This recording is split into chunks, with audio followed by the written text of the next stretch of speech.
بسم الله الرحمن الرحیم. السلام علیکم ګرانو کتونکو، زه ملک شازیب. نن موږ موجود یو مردان یتیمخانه کې. نن موږ تاسو ته مردان یتیمخانه ښیو.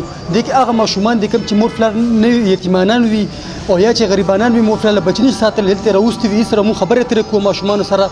موږ سره اوسئ چېرته هم مه ځئ.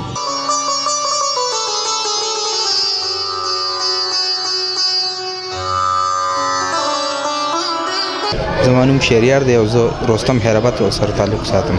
زما دلته 11 سال وشي. زما پلار وړوکوالي وفات شو، زه ورکوټ وم، 3 کال وم. زه نه پوهېدم، مور راوستم دې یتیمخانې ته. کلي کې هر څنګه خلک معاشره کې لوی شي، نشې کوي یا شی کوي، نو مور مې تایې ته رسېدل ته راوستم. مسافرین د ښه ژوند مو تېرو پکار دي. 4 وروڼه یو کشر خور مې ده، مشرې دی هغه علم کوي، 4مه درجه کې دی، او بل هغه رستم کراچۍ کې کپنۍ کې دی، سپروایزر دی، او بل زمانه کشر دی اکور کې سکول وي. زما نوم کاشف دی او زه دلته یتیمخانې ته راغلم په وړوکوالي باندې. ما دلته 9 کاله وشو. موږ د کور کې 3 کسان یو. یو مې مشر ورور دی، یو کال نه مشر دی، او یو مې مور ده. موږ خپل نیکانو سره اوسېږو کور کې، او مور مې دغه سره کار کوي نیکانو سره. نو هغې زموږ ټول دغه چې زما پلار اکسیډنټ شوی او مړ شوی. دغه زه وړوکی وم، زه په وړوکوالي باندې دلته چې راغلی یم. ماحول داسې دی لکه کور په شانتې، دلته چې کور په شانتې هر څه میلاوېږي، د کور په شانتې دغه دی.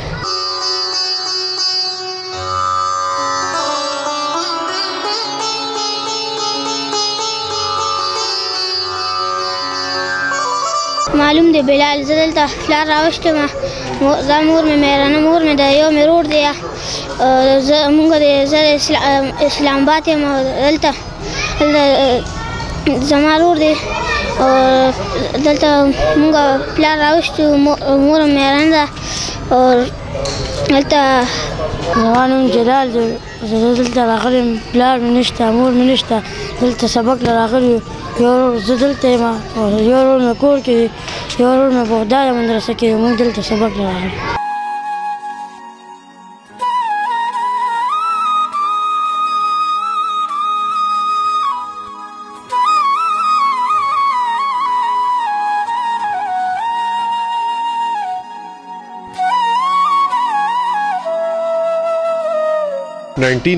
کې 1938 کې چې دا جوړه شوې ده علامه اقبال په مشوره باندې، او دلته چې دی نو ډېر چیده کم پخواني چې کم زموږ مشران هغوی دلته وزټ کړی دی. هغې کې چې دی نو قائد اعظم دلته راغلی، 1945 کې دلته راغلی دی.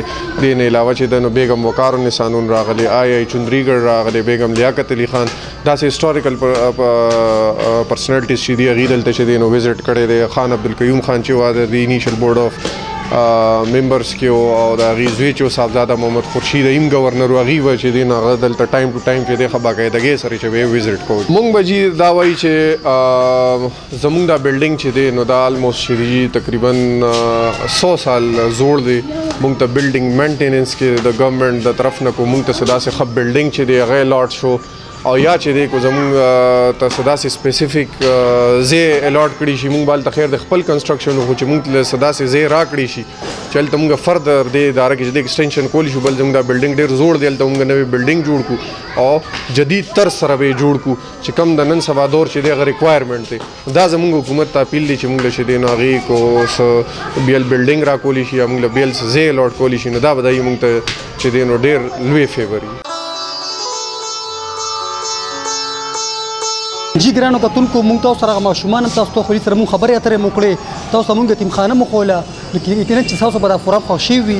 موږ له ته بل پروګرام پورې اجازت راکړئ. په لوی الله باندې سپارم. د الله په امان.